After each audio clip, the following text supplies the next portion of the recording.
निरीक्षण करने आए, क्या देखे? हमको तो इतना दुख पहुंचा है। 15 दिनों से 2-3 किलोमीटर और 2-3 गांव, लगभग 150-200 परिवार खत्म हो गया, बर्बाद हो गया। क्या कारण है भाई? यहाँ जादव तो नहीं था, सिर्फ जादव हैं, राजपूत समाज के लोग हैं, अन्य जाति के भी लोग हैं। और हमको तो लगता है कि इस समय में जादव होना बड़ा गुनाह हो गया। किसी भी जाति का जब अब वहाँ कटा था बक्सर में, वहाँ तो बिंद मलाह निषाद सब था। ये जितने नेता लोग हैं, अरे नित्यानंद बाबू, आप तो यहीं के हैं और आप ही का तो घर है, आप आ जाते। चिराग जी, आपको हम जादव राजपूत वोट नहीं देता है क्या? आप आ जाते, आप बचा लेते। क्या ये इंसानियत नहीं है? सर, सब गरीब का घर कट गया और एक बार कोई देखने वाला नहीं, प्रशासन मरने पर छोड़ दिया। और अभी कितने गांव कट जाएंगे कहना मुश्किल है।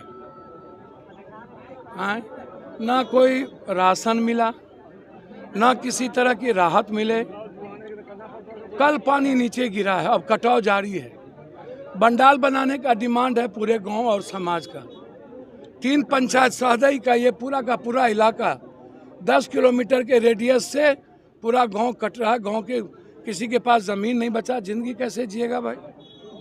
आप हमको बताइए। ये राजनीति में, चुनाव में आप दफना दीजिएगा समाज को और गरीब को। आप लोग मस्त हैं चुनाव लड़ने के लिए। अभी 100 हेलीकॉप्टर उड़ेगा आप लोगों के पैसे से। अभी करोड़ों अरबों रुपया खर्चा कीजिएगा चुनाव पर, और आपको शर्म नहीं आता? इन पार्टी के नेताओं को चुल्लू भर पानी में डूब के मर जाइए। कहाँ हैं? इतने बड़े बड़े नेता तो हाजीपुर में है भाई, बक्सर में, सोनपुर में। हम जब गए कि 10 गांव कट गया सोनपुर में, कोई सुनने वाला नहीं होता है। ये तो हमको तब जानकारी मिली जब यहाँ के लोगों ने हमको सोशल मीडिया पर भेजा। हम 2 दिन लेट आए, हम क्षमा मांगते हैं। दुर्गा पूजा के कारण मेरे गांव में मेला था, हम समझ नहीं पाए। ये मुझे दुख है कि मैं 2 दिन देर आया। इससे बड़ा दुख मेरे लिए कुछ नहीं हो सकता। और अभी लगभग 80 फैमिली को लगभग सरकार नहीं दी। अब आप कहिएगा चुनाव, ये इस गरीब को देने में चुनाव आयोग का क्या मतलब भैया? 4-4 हजार रुपया रहने के लिए नहीं, कम से कम उसके तिरपाल तो होंगे, पन्नी तो होंगे, कुछ दिन जी तो लेगा। 15 दिन 1 महीना लोग जी तो लेंगे। आपको जो मन है करिए। अब चुनाव आयोग के डर से हम गरीबों की मदद करना छोड़ दें, ये तो पप्पू यादव से संभव नहीं है। कर दीजिए जो करना हो।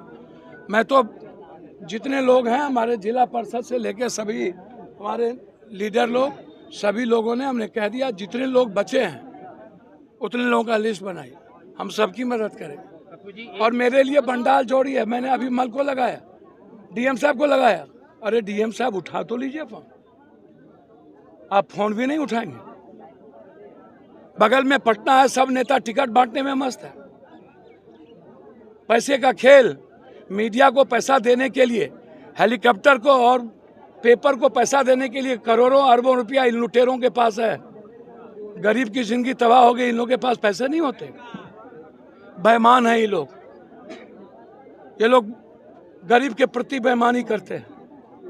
इतना बड़ा दुख, रास्ते बंद, खेती खत्म हो गई, आम लोगों की खेती खत्म हो गई, फसल क्षतिपूर्ति हो गया, जानवर की क्षतिपूर्ति हो गई, कोई देखने वाला नहीं। अब इस इलाके में 3-4 किलोमीटर के रेडियस में ये रोड कट गया, 2 किलोमीटर तक ये रोड था। अब लोग खेती क्या करेंगे? दुर्भाग्य है। ये लड़ाई, चुनाव हो अपने जगह पर, सरकार को तुरंत संज्ञान लेना चाहिए और इस कटाव को रोकने के लिए बंडाल की व्यवस्था करनी चाहिए। पप्पू जी, एक अहम सवाल है कि 5 तारीख को गंगा स्नान है, गंगा स्नान की भीड़ के बारे में आपको मालूम होगा। नहीं, ये तो गलत है। ये लोग सुनिए ना, देवी देवता सनातन, इनको सनातन धर्म से तो मतलब है नहीं। बीजेपी को। इनको ज़बरदस्ती छठ के बाद वोट गिराना है। ना दीपावली, ना सनातन, ना गंगा स्नान। गंगा स्नान में लाखों करोड़ों लोग चले जाएंगे, तो भाई चुनाव में वोट कौन डालेगा? आप क्या चाहते हैं? नई जिलाधिकारी है, इनको भीड़ के बारे में कोई ऐसा नहीं है ना चुनाव है। भैया मुझको तो वही समझ में नहीं आता है। जिला मध्य पदाधिकारी महोदय इस गांव में आइए सादई, और गांव का नाम नया गांव पश्चिमी पंचायत गनियारी। अब सोचिए, आप बेफिक्र रहिए, हम चुनाव आयोग को चिट्ठी लिखेंगे और ये मुद्दा बहुत गंभीर है, आपको चुनाव की तिथि बढ़ानी चाहिए।